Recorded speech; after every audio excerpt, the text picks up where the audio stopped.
Okay, so fun fact. I have already made this video and apparently it didn't save properly or something, so I get to make it again. Fun for me. Anyway, we had just talked about the difference between expanding a logarithm and condensing a logarithm. When we are expanding, I want this. When we are expanding, we're taking one log and making it more than one log, right? When we are condensing, we have more than one log and we're going to make it one. So this video is just about expanding. Okay, so we're going to just do a few examples and then call it good. Let's look at this first one. Based on our properties, this means multiply. When they're right next to each other, we have 4 times x. So many of you in our last test failed to understand that when these are right next to each other, when there's nothing in between, that means multiply. Okay, well, based on our properties of logarithms, when we multiply, right, that's add on the outside. So it's the opposite. We're multiplying, so we're adding and we're creating 2 logs. So we're multiplying on the inside, we add on the outside. So we just go log 3. Don't forget the base. Right? Because if there is no base, that means the base is 10. So if you forget the base, that means it's 10, but it's not always 10. So don't forget the base. Okay, so then we have log base 4, or log base 3 of 4, plus log base 3 of x. And you know what, peeps? That's it. That's all you do, right?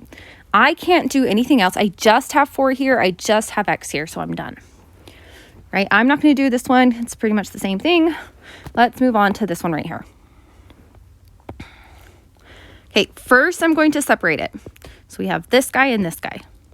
So this is a base 10, so I don't need to write a base. So I have log 10 plus log x to the 5th power. Now I'm not done. Notice that this is done because there's nothing next to the 10. There's no exponent, no nothing. There's no square root, nothing. This, however, has this 5. And based on my properties, if I have an exponent right here, it gets to move to the front of the classroom or front of the line. And so we're going to move this 5 to the front of the line. Not here, okay? Here. So then it becomes log 10. And we're going to move this to the front. So plus 5 log base x. And that's done. Easy peasy. Okay, let's look at, I don't know. Let's look at this middle guy down here, this natural log. Natural log, remember natural log, ln starts with e, its base is e. Okay, so we have this big division symbol, which when we divide, it's constantly subtracting, so we're going to subtract. Now, don't forget we have 2 parts to our subtraction problem. We have the top and we have the bottom. So I have natural log of x minus natural log of 3y. Now I'm not done because this 3 and this y are being multiplied, which means I can separate it. And this is where my students mess up a lot, is because when they separate it, they write this. They go natural log 3 plus natural log y.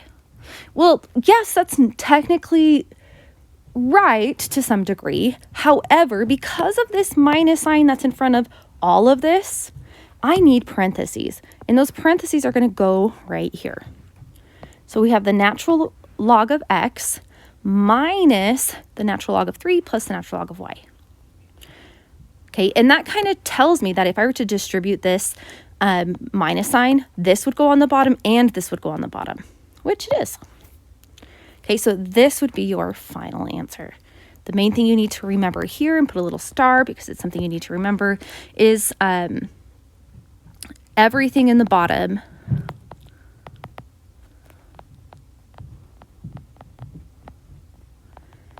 is in parentheses. Okay? Okay, last but not least, I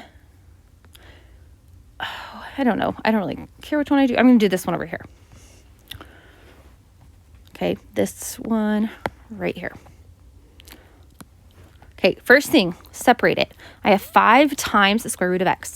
So I'm going to have log base 7 of 5 plus log base 7 of the square root of x. Now, when we're expanding, we don't like to keep the square root there. Okay, now, just so you're aware, little review, the square root of x is x to the 1/2. The cube root of x is x to the 1/3, right? And that's review from math 2.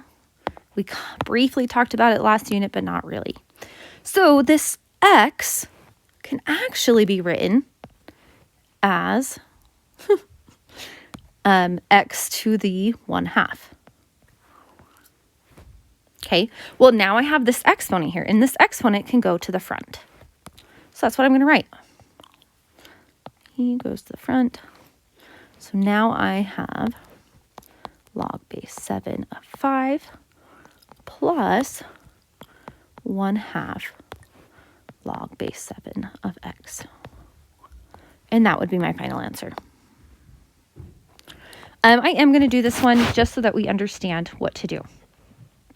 Okay. First thing I'm going to do is I'm going to rewrite this with an exponent of 1/3. So we have log base 5 of x squared y to the 1/3. Well, now I'm going to put this 1/3 in front. Okay, so now I have 1/3 log base 5 of x squared y. Okay, so now I can separate, boom. But because I have this 1/3 in front, when I separate, once again, I need to use parentheses.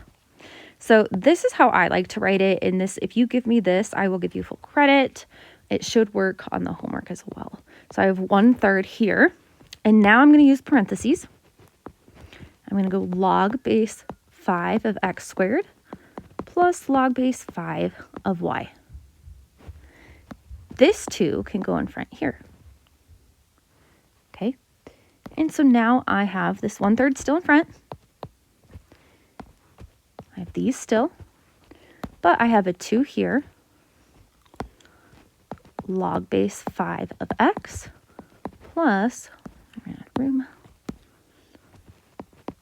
log base 5 of y. And that would might be my final answer. You can, and it just depends on the teacher. Some teachers don't care. Like, I don't care if you leave it like this. That is expanded. Oh my gosh, sorry, everybody. But you can also distribute the 1/3. Okay, and it would just go in front. So this is a good answer. There is a better answer, and it would be like 2/3. All of this, and then 1/3. I'm going to end here so that I don't keep getting text messages. Pause the video when you need to, rewatch it.